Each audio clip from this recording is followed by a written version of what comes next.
All right. Good morning, good afternoon, good evening. Thank you everyone for joining us today for what is to be another fabulous session put together by us folks here at Onshape. And today we have a great topic at hand called Driving Product Innovation and the top 5 benefits of Onshape for engineering teams.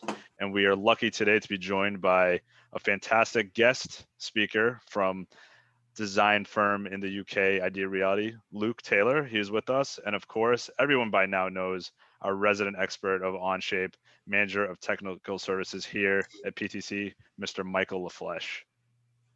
Howdy. Hi, everyone. So we can go on to the next slide. And you guys mostly know, my name is Remy Sabori. If not, it's a pleasure to speak with you today. I will be your moderator. I am also a fellow Onshaper here, and I am excited to put on today's event or tonight's event, depending on where you are in the world. And just want to cover a few opening notes before we go ahead and get started. So this session is being recorded for post-event purposes, and to make sure if you have any follow-ups, you can jump right back into the link, which will be shared out post-event. Please use the chat functionality at the bottom of your screen in case you have any questions during the presentation for Michael and Luke. And if not, you can also please reach out to me via email for any post-event follow-ups, questions, or anything like that after the session finishes up. So without further ado, I'm going to go ahead and pass it on to Michael. Thank you so much, Remy, for setting this up. And I'm so excited to see, so many people here on the call. Really want to thank Luke Taylor again here from Idea Reality for joining us and spending some time to kind of, talk about the journey, of, why Onshape, how they first got started. Maybe Luke, you want to introduce yourself and a little bit of your background, how long you've been at Idea Reality and stuff like that. Yes, of course. So, hi everyone, I'm Luke Taylor, the project manager and one of the product designers here at Idea Reality. We're a design consultancy based here in the UK. The company has been active for approaching 8 years now, but I haven't been here for nearly that long myself. I was first introduced to the company in between my second and third year of university, where I joined the company on an internship or placement. So I was with the company for 13 months before returning to university in Loughborough in the UK, where I undertook my final year, graduated last summer. Well, sort of graduated. The ceremony hasn't happened yet because of COVID. But then since August last year, I've rejoined the company in a full-time capacity. That's great. That's great. And it sounds like, you were talking a few days ago, business is pretty good. You got, work coming to you and your company, luckily, and it sounds like it's pretty good. Yes. Yes, absolutely. So we've been incredibly fortunate in these times since COVID. None of the staff here have had to be furloughed. The work has been plentiful, and we've had lots of prospective clients coming to us looking for help developing their project ideas. So it's definitely an industry that seems to be prospering. I perhaps think that if more people have unfortunately been laid off from work or have a bit more free time on their hands, they're thinking a bit more creatively about how they can start their own businesses. And that's, it's been very good for us, and we're inundated with new prospective clients every day. So it's been really good for us. Yeah. In Idea Reality, they've been a company for how long? Maybe I missed that part. Approaching 8 years. 8 years. Okay, great. So essentially, I'd love to kind of talk about the journey of when you first started with Onshape. I was flabbergasted, when you were telling me the story. You coming out of university and you hop in the Onshape. So it was maybe a little bit of your background at university, some of the tools you were using there, and then the first week at Idea Reality. Maybe that process here. And yes, I think that would be it was really an amazing conversation. So yeah, of course. Yeah. So back in kind of my college days between secondary school and university, where I started doing design technology subjects, the only CAD I was really familiar with was Google SketchUp. Obviously, that's really good for starters, and it gets you to a certain point. But then when I knew I wanted to pursue a career in product design, went to university, studied industrial design there. And that's when began using SolidWorks as the primary CAD software. And I still believe that's kind of the standard among most of the universities in the UK at the moment. For now. So for now, that could well change. Yeah. So I had 2 years of pretty rigorous SolidWorks use and getting to grips with it. It was only when coming to Idea Reality for my placement a few years ago that I found out that they were using Onshape. And prior to arriving at the company, I was told it's pretty similar to SolidWorks. It's just it looks a bit different. And me and my fellow there was a fellow student who joined the company at the same time as I did. And we started by watching these online videos and trying to get us up to speed with Onshape. And then we arrived at the company, and it was within that first week where we were thrown quite suddenly into a pretty major project of ours. You can kind of see some images on screen at the moment, but if you view our website, one of our big projects was the Motion Lab Active Commute Rucksack. That's now available on the market, and it's got lots of quite unique and complex plastic elements to it that we had to design for injection molding purposes.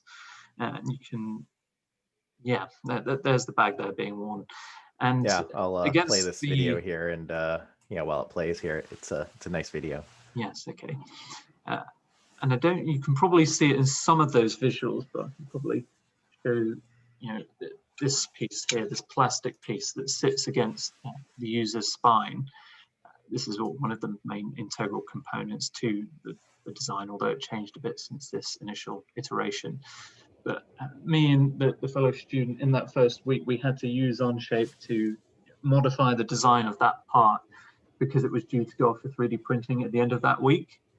This is quite a high profile client of ours, so it was important that the design was done right and it was done quickly and efficiently. So it was quite a sudden getting up to speed with Onshape and making that transition from SolidWorks. But yeah, so it really is just a change in interface. We found all the same features that you can expect from SolidWorks are there. It's just in a much more refined package that you can get to grip with pretty quickly. We started by watching those videos online, the instructional videos, and they only get you so far. But getting up to speed and getting stuck in on a real world project really made the learning experience much quicker, and you quickly got familiar with it.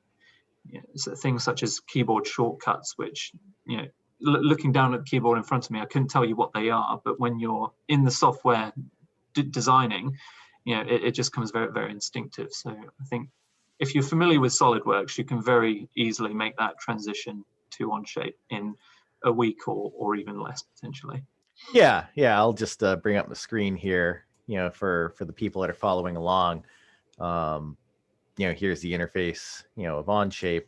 And anytime you want to do work in Onshape, the keyboard shortcuts are definitely your friend. You can actually find a list of them under the keyboard shortcuts here under the pull down menu. And, you can even pop this out, print it, put it on your desk if you want.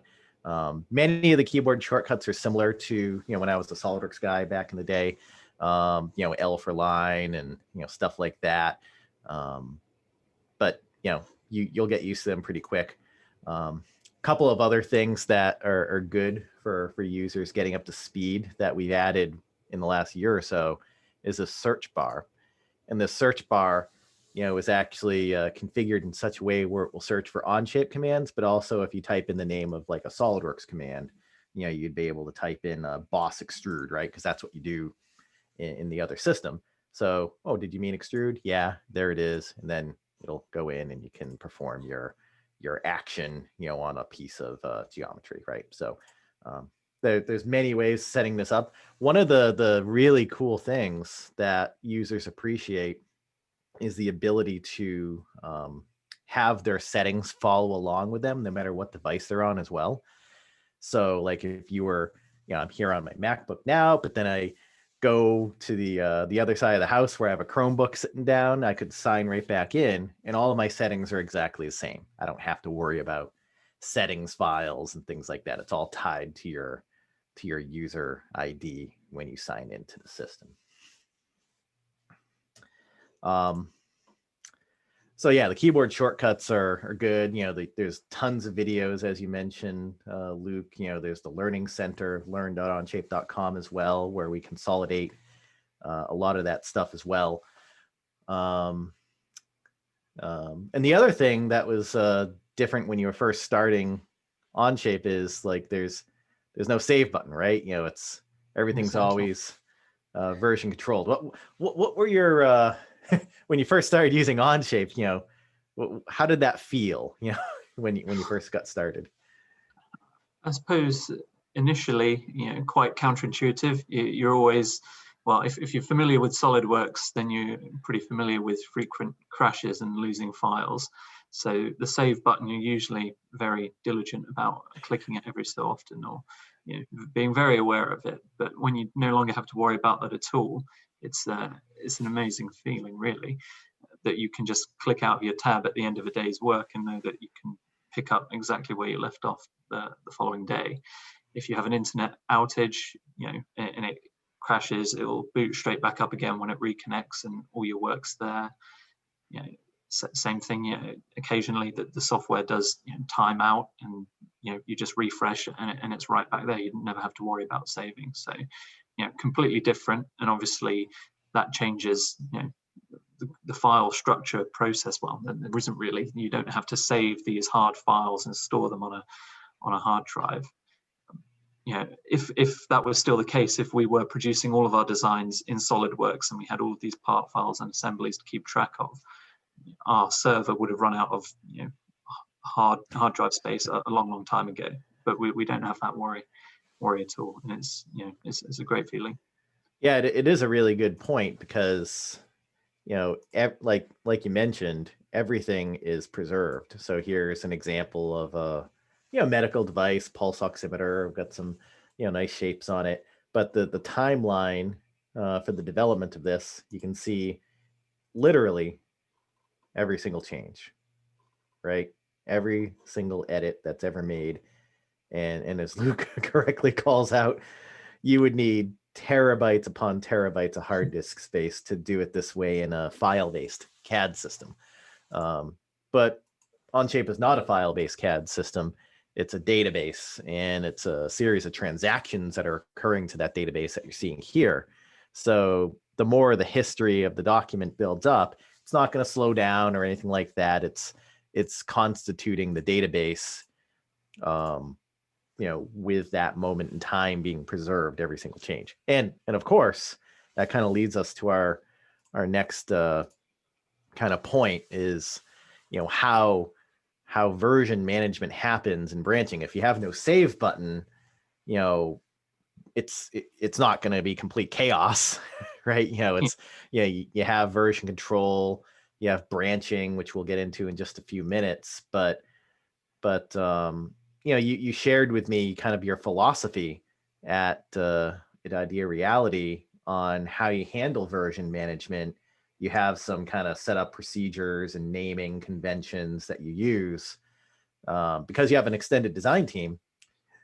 Maybe you can kind of give us a little more info on your approach on version management. Yeah, of course.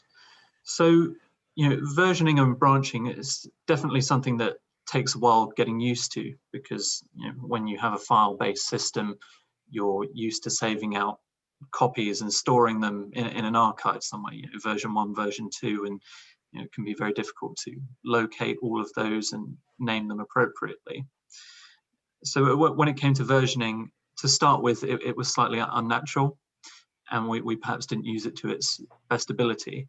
But I think as time's gone on, and particularly as I've returned to the company, I've tried to match the versioning and branching functionality up with our internal design process.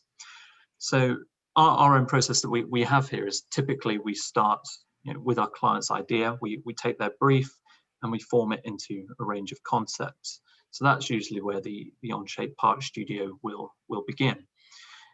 We develop those concepts, and we take those concepts and create visuals from them, which we present to our client. And then based on the feedback from that, we can then develop and iterate. And it's each of these stages in the process, and as we go further into the process where we start producing prototypes, that's where we tend to make those versions. So we'd call one version concept design. Then that's saved in all time. We know this was the version of the CAD that was presented to the client, and from that point, that's stuck there. Then we move on to concept development.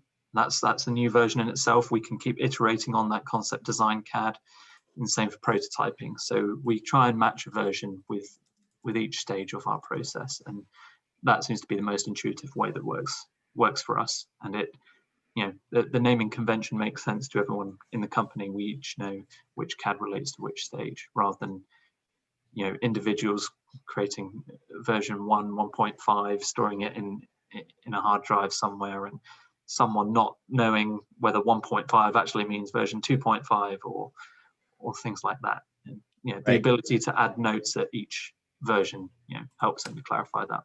Oh, right. That's a very good point that I kind of go gloss over sometimes. But here's your concept development version that you might stick a flag in the ground and call it concept development. That's a read-only moment in time. But you're saying you might add a description, where we're at the stage where this and that happens. Yeah. Right. And say, well, we had a meeting with such and such client on this date. They approved this design to be progressed, to prototyping. Just quick little notes like that. Yeah, that's a great way of using it. That's a absolutely great way of using it. Have you used any of the comment functionality as well while you're in the process? I don't know if you have, but I believe a couple of our team members have. It's not something we use too often ourselves, but I believe it is something that has been done before when working on some of our bigger projects. Yeah. Luckily, our space here, our physical space, when everyone is allowed in the office, we're all pretty close to each other, so we can always turn around and talk to each other. Exactly. But yeah, we just kind of updated the UI a little bit to make some of this a bit more prominent, based on, a lot of the, feedback that we've had from customers like yourselves. We have comments, but if, we bring them more to the forefront, kind of having them be a persistent panel here on the side now, it will hopefully encourage people to use it more.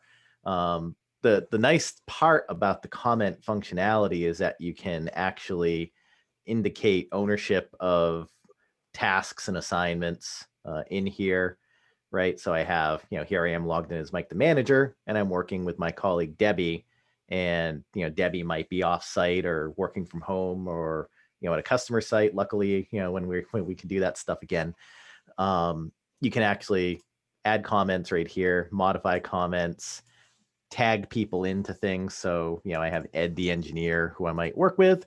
I just start typing in his name, just like you would in Google Docs or Office 365, right?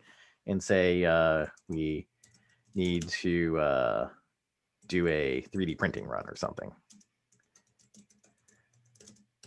on the cover or something, right? So, you'd be able to go in, you'd have that task. It's in the system. It's not on a Post-it note or email or floating around in somebody's memory banks to be lost. You can assign it right here. You can even tag geometry, right? So I want, somebody, I want Ed to go in and run a 3D printing job on that cover, and I can assign it to him just like that. And Ed would get an email and an instant pop-up inside of Onshape to get that action taken care of. And when he completes it, he can resolve it right here. So that way, as the project manager who assigned that work, you'd be able to keep track of it. There's also very interestingly enough, if you're on Onshape Professional, you'll find an action item center under the pull down menu. I'm on the enterprise package, so it's in a different spot. They put it on the top of the screen here, but you can see here, the different, action items available in a kind of a nicer kind of presented view, where you can kind of browse through those actions. But that's a little bit, I got a little excited because we just added that last week, this comment panel, where previously it was kind of hidden over off to the side. So this is a great way of kind of keeping notes together.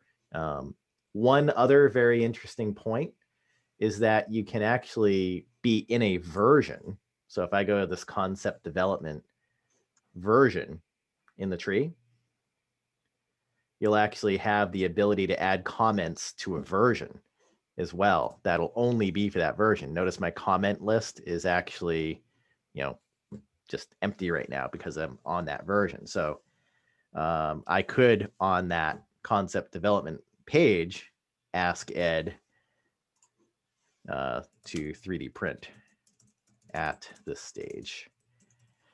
And the reason why that's a nice way of doing things is because now we're looking at that preserved moment in time, right? The model's not changing when we're looking at a version. I can go in, export that top cover to an STL file for 3D printing. I'll stick it in my Google Drive. And I'm doing that from that version that will never change. So that way I know I'm getting proper repeatability. I'm not going to accidentally 3D print something that's in production or in development. I'm actually 3D printing something that's like I've blessed officially, right? So it's a really nice way of keeping that stuff under control.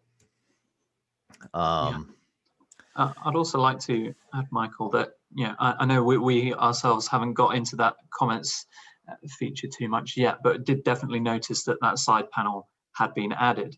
And obviously that is another great thing about Onshape is updates. It happens all automatically. And when new features added, it seems like every other week there's a new version. It's all done automatically. You don't have to go to the website. You don't have to click update, uninstall a previous version or download a new one. It's all does it itself, and you always know you've got the most up-to-date version, which is great. And yes, there are notes with each release detailing what's been changed, added, or improved. Exactly. Oh, this one I haven't played with yet. This is actually a nice one. When you do that STL export, wouldn't it be nice if there were some prefixes and suffixes that you can add at the same time? So that's I'm going to try that right now, just because I haven't actually had a chance to do that. I love doing stuff on the fly the first time. Yeah, there's export rules right here.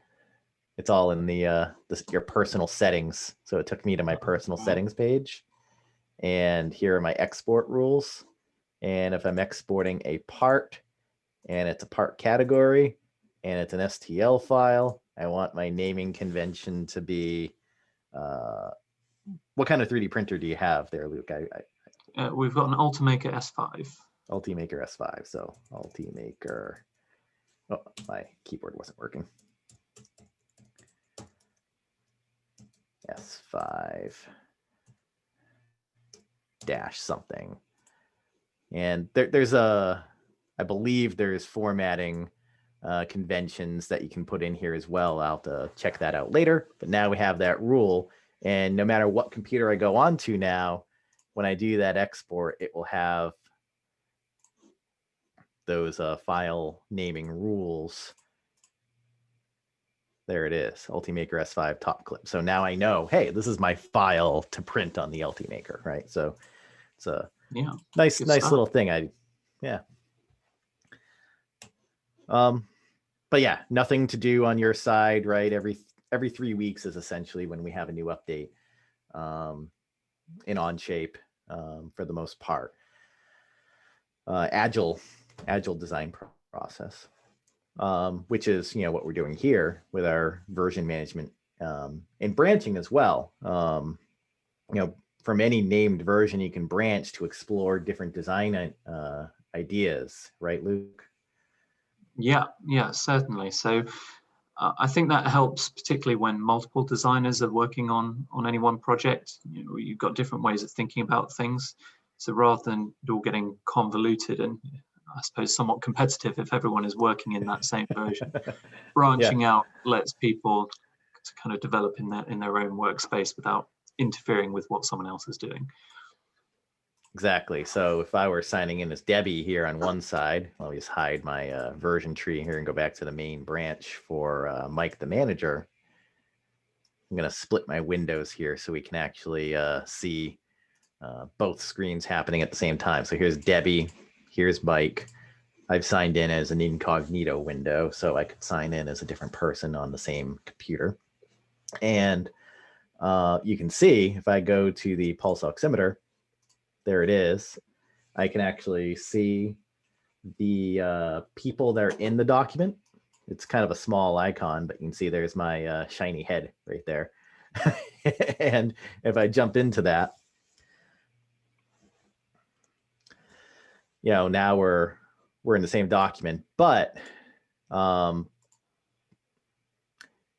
maybe Debbie is working on the bottom clip area of the design, and Mike is working on the design for manufacturability of the top clip, right? So we can both be in those different branches working asynchronously, making our proposed design modifications. So, I'll just make something different so we can see that.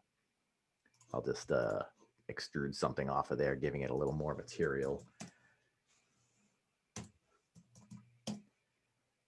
There we are. And of course, that's not up to date on Mike's side because we're in a different branch, right? So these different design branch ideas are great. And the, let me go into this clip right here. This is the extrusion right here. I'll make a quick design change. That's a little too small. 0.85, I'll call that. There we are.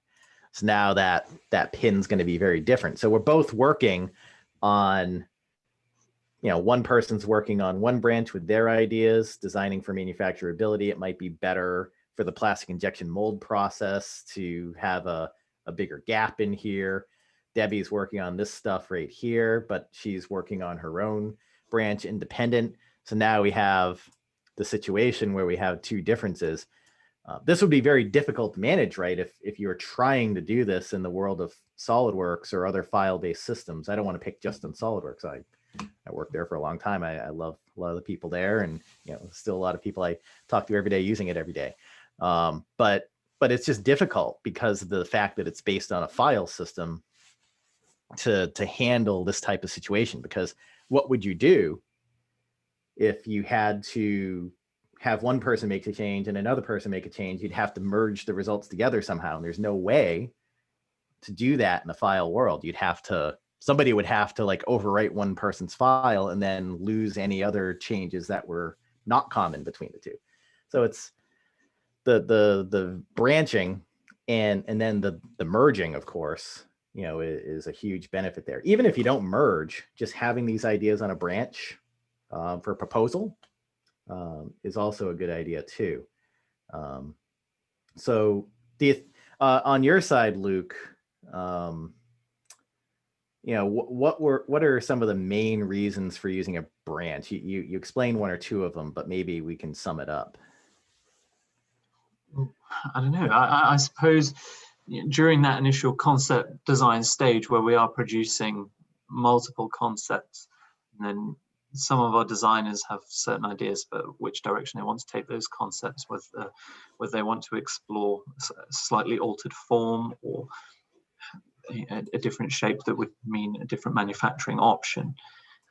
That's probably the most likely instance where we would use branching, because we could have 3 or 4 designers all getting in on a project, all wanting to explore their own concept ideas before we then come back together. So yeah, it's very useful in that kind of instance where you do have a larger team, and you can let let each other go off and have that exploration without having to worry about who's overwriting what, and bringing that back together. It's all there, everyone can see it at every time, which is really useful, rather than people having to go and identify particular files, opening those, and as you're demonstrating here, comparing two different versions. And Exactly. you could very quickly see differences between them. Whereas if you had a SolidWorks file, you'd have a part studio or a SolidWorks part open on one half of the screen, and you'd have a different version on the other half, and you'd be squinting between them looking for minute differences. Yeah. Whereas what you're showing right here, highlights it really clearly. Right. And you also have to rename those files to have them both open in RAM on your local computer at the same time to do that comparison, because the RAM is resident on the local computer. These small little like details, it's like you had to make a copy of a file to actually do the comparison in SolidWorks. So it's all these small little things that will add up to not being as efficient. And I just noticed something here when I made that design change. I didn't realize that this offset in red would happen, but it alerted me to that when I ran the comparison tool. I made a change that moved out this offset a little bit, but this was also being driven from that same edge. So now that also affects the injection molding process, perhaps, or maybe we need to move a side core in a route to do this when we have that inset right in here. So that's I'm glad I caught that. That could have saved me some some scrap. Good. Let me just hop out back to the other slide here. Yeah, so kind of to sum it up, not having to rely on C:\\/ is really nice, right? It's to understand the design's evolution. Yeah. We were talking a little earlier about workplace flexibility and the ability to kind of work where we need to, especially in this climate. Maybe you can tell us a little bit more about your journey there at Idea Reality as the lockdowns come and go, and how Onshape can help there. Yeah, so having a cloud-based software couldn't be more relevant than it is today, particularly when traditionally with SolidWorks you would be working with such large files.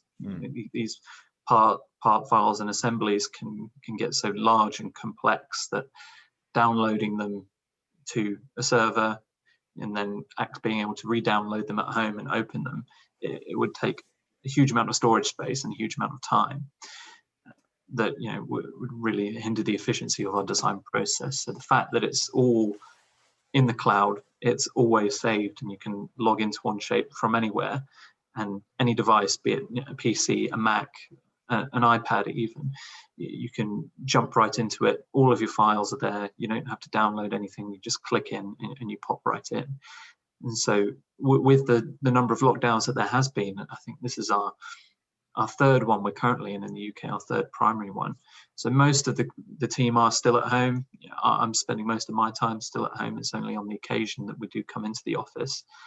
But when you leave the office, knowing that you don't have to save everything you're working on, upload it to the server, which would be painfully slow, and then re-download it again at the other end.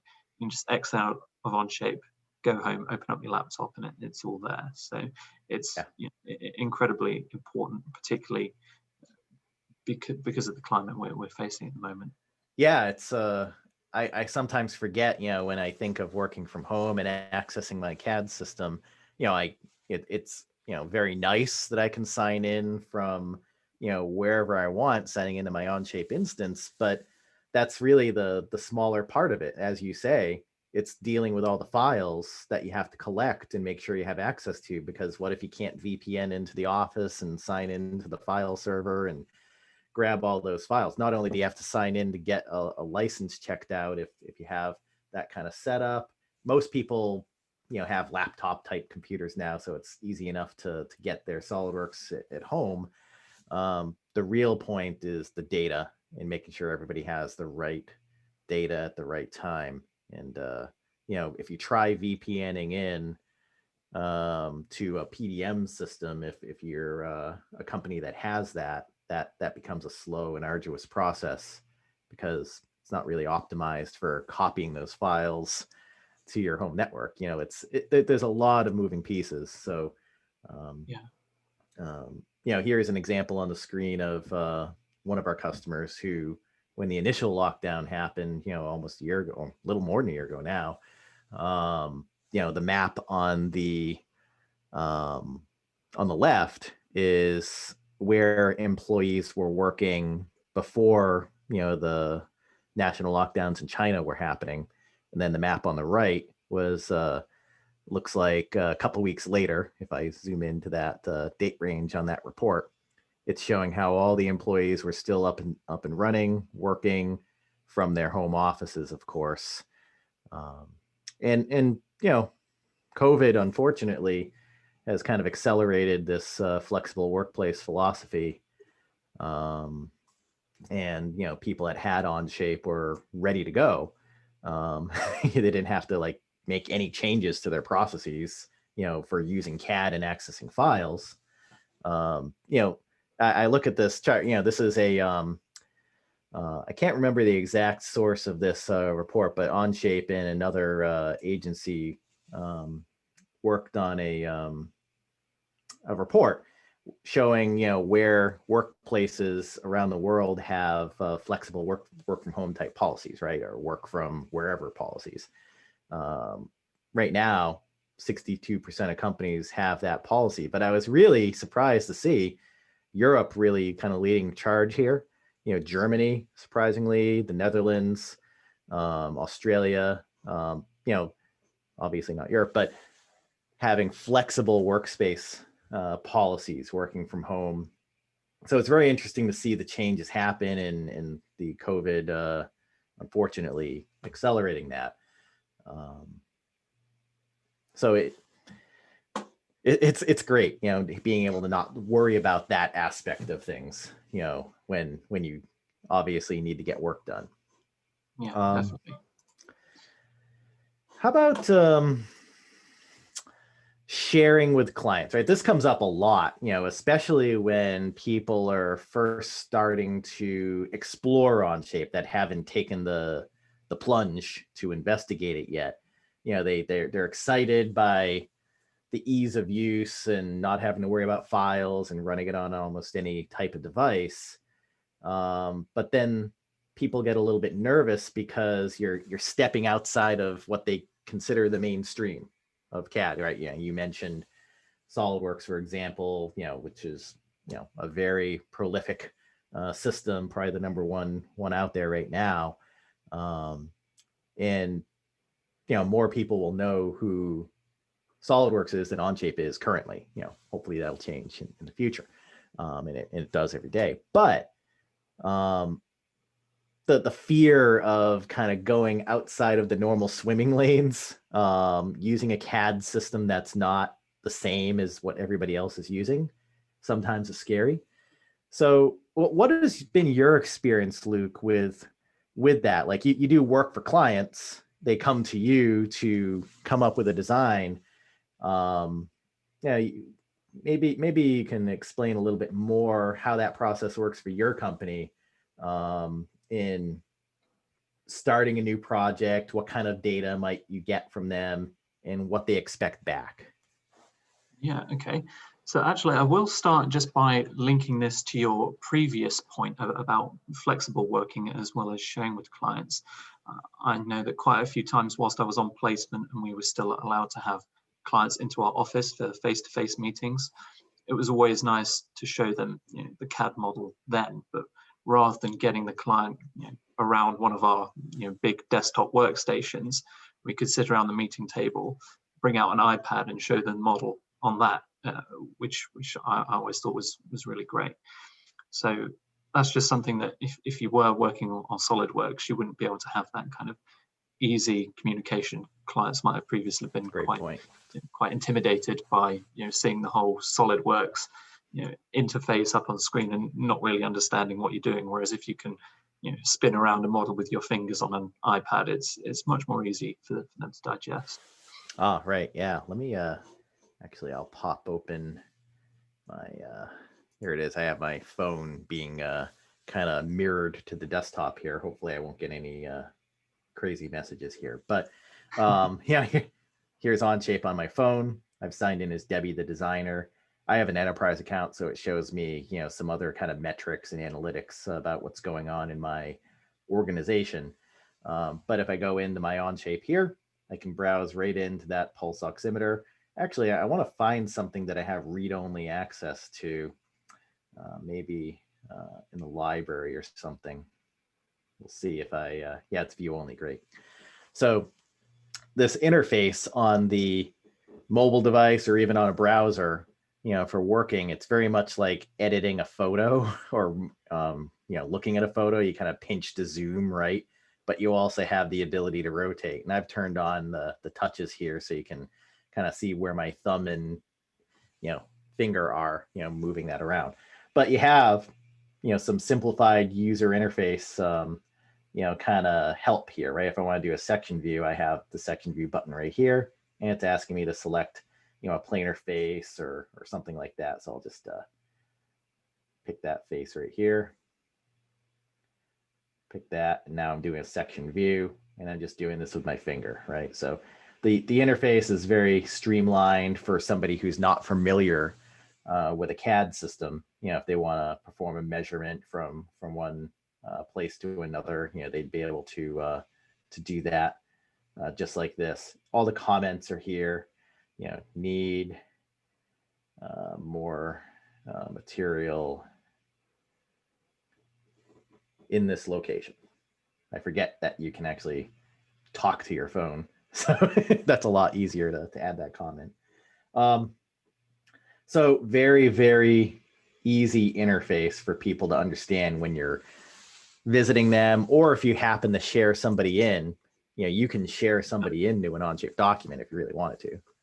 Yeah, exactly. Those view-only links are really important. So you can send something to a client and they're not going to edit anything or mess it up. And like the interface is very kind of stripped back, and they can pan around the object and view it all themselves. And it can be very intuitive.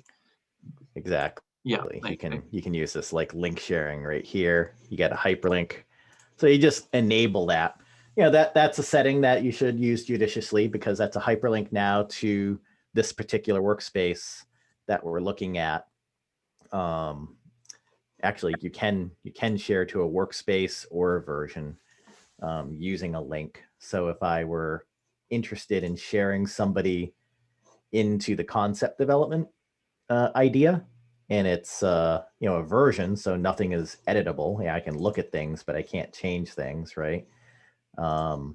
This hyperlink right here, I'd be able to share that with anybody right now because I've enabled the anonymous hyperlink capability. Now, some people are like, okay, that's you might not want to leave that on all the time unless like right now, the only people that can get this is anybody with the link, my cable vendor, and 2 different apps that I use with this document. If I want to turn off link sharing, it's as simple as just turning off that capability by hitting the X right here, right? So it's not it's not like the horse is out of the barn. Yeah. You can you have full control of your data at all times. These links are really good for connecting with other business systems too. Like if you want to take that hyperlink and put it in your manufacturing system, or put it in a Trello board or Jira, or Slack somebody a message, hey, take a look at this model, and you put a link to the model in the Slack, right? It's just more modern. It works with all the tools that people use every day. You can't Slack a link to a file unless you any other CAD systems, unless you like upload it to Dropbox. You take the link, then you'd have to get Dropbox, you'd have to synchronize it down to your hard drive, and then you'd have to have a viewer or CAD program installed in your computer to do something with it. Here, there's nothing. It's just go. Exactly. Our clients don't have to download anything. They can just click on that link and it opens right up in their browser. So it's much more approachable for them. Yeah. So yeah, I suppose we can come back onto what the original question was. So quite often our clients come to us with sketches. Some have, had design work done by another firm, or they've done a little bit of work themselves. So obviously Onshape's got quite a comprehensive amount of files and different file types that you can import. It's still quite rare that people are using Onshape, or in our experience, lots of our clients are using SolidWorks still. Sure. So you can ask those clients to export the step files, and then we can import those straight in and have a look at their CAD without any problems with compatibility. Right, exactly. Yeah, we import a number of the native formats, all the major players out there, CATIA, NX, SolidWorks, of course, Creo, Inventor. We can take in a native format as well as the neutral, like step and everything. The nice thing about it is you can, if I just bring in something, I'll just pop out of this document and import something. I have a, where is it on my desktop? Well, I don't want to bring in that. I want to bring in,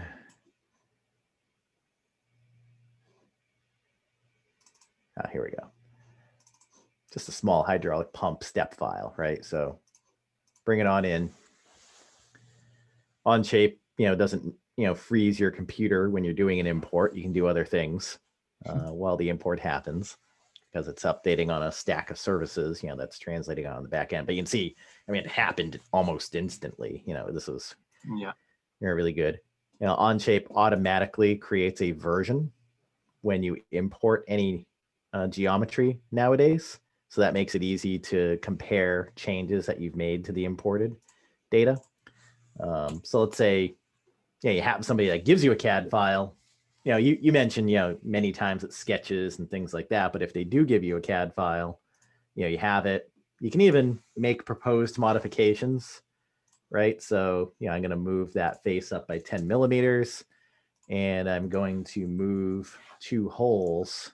So I'm going to select this hole and that hole. It understands it's a hole, even though there's no feature tree.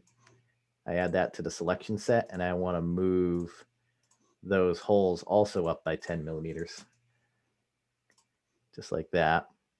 So very quick and easy to make design proposals. I would create a version here, call it version 2, or proposed edits, if you use a naming convention. And now we have version 1, version 2, and we'd be able to see those differences, of course, right? And talk to the customer about why we need to do this. This will make your product 5 times faster to make and 10 times less expensive to produce, or something, whatever the reason is.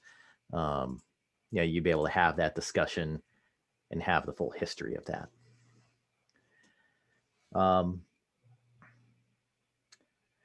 Do we have any questions, Remy? I actually, I see some here in the questions panel looking now. Maybe if anybody else has questions, this is actually a good time to think about them and put them in the chat box if you have any in the Zoom software. If you don't find the chat box, there's a Q&A. It says Q&A, so you can just answer questions there. So I'll answer one live here. Mark's asking a question about synchronizing with other business systems, Windchill in this case, from PTC. So, one way of getting Onshape and Windchill to talk a little bit is to use that hyperlink concept, and that won't require any kind of additional functionality or anything. You just create a record in Windchill and say it's an Onshape document, or tell it that it's a part or whatever it is in Windchill in the item master, and you'd be able to point somebody to a link to it, right? And of course, there's other things that we're doing because we're all one happy family. Most people that use Onshape don't use Windchill. They might use a different PLM if they need a PLM, because Onshape has some PLM type capabilities, right? We can release things to production and have automatic part numbers and workflows, to submit things for approval to people in the company. where a lot of people will use Windchill for that. So Onshape doesn't need to have a PLM in many cases, unless you're working for a very large company that has multiple CAD systems. That's where we see that happening. So I would say there's no like real big official things there synchronizing with Windchill, but if you have more questions than that, we can obviously talk directly to you on that. There's another question here. Do you plan to include simulation features in a rendering plugin? Stay tuned. We have an event coming. Remy, do you know a little bit? You're on the line still, yeah? I am. Yeah. So Onshape Live. Yep. Yeah. Yep. Maybe you want to give a little plug for that. Yes, next month, and you will hear more about that as well as we come on closer and closer to it. But Onshape Live is coming next month, and it will be a big launch coming on the 11th of March for, again, the newest and the best that's coming. And we're going to have, again, CEO Jim Heppelman of PTC, John Herstick, amongst many other guests to, again, plug and play with everything that's new and how we can best maximize, again, the new capabilities that are coming to Onshape, which, again, we're teasing a little bit. We're not going to go into full detail right now, but we'll definitely make sure that this is something that is worth joining, and we look forward to this event coming up in just a few weeks. The answer to your question is that you'll be able to see something at the sneak peek, Alberto. So I didn't want to say anything. That's all I'm saying. Anything. That's Yep. all I'm saying. That's all I'm saying. Yeah. And I should add that, there is some of this capability today as well, right? Because there is an app store, and, you can subscribe to rendering apps and simulation apps, in the Onshape app store. I actually just go to it outside of here, appstore.onshape.com.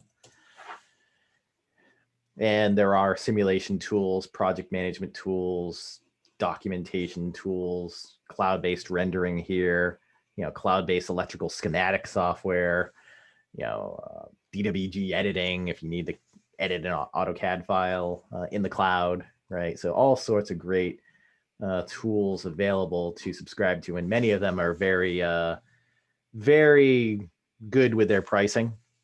They're not the entry cost is low, is really what I'm trying to say.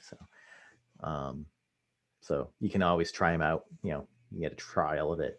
So definitely check it out. Fantastic. Do we have any other questions on there? I was going to say the same thing. We have just a few minutes left. We don't want to go past the top of the hour. So if anyone has any other questions, again, we can take them offline as well. You have my contact info, and you will be receiving a follow-up in the coming days via the same registration link that you were provided at the beginning. So just going to give everyone just a few more seconds here if anyone has any questions directly for Michael or Luke, so you could get either person's perspective here. So just going to give it another few seconds before we hop off. Yeah, I mean, Luke, this is so great. Thank you again so much for sharing. I know you have a lot of projects and things are busy, for you and your company. You're very welcome. Luckily. Yes, absolutely. Thank you again, Luke, for participating, and definitely a pleasure to have you here and tell your story, and glad that we can all be present and we're all at the moment doing the best we can in these conditions. And that's, again, hopefully better days ahead of us and we can all be back in the office. But for now, I think, lucky you're there at the moment, I can see. But at the moment, been assembling some prototype stuff at the moment, but we're all doing well. Fantastic. Well, any other questions? Again, the slides you will receive after the fact with the recording. So once again, thank you so much for everyone for attending today, and please be safe, and hopefully we'll see each other again on a future webinar down the line. Thank you again. Thanks, everybody. Bye-bye. Bye.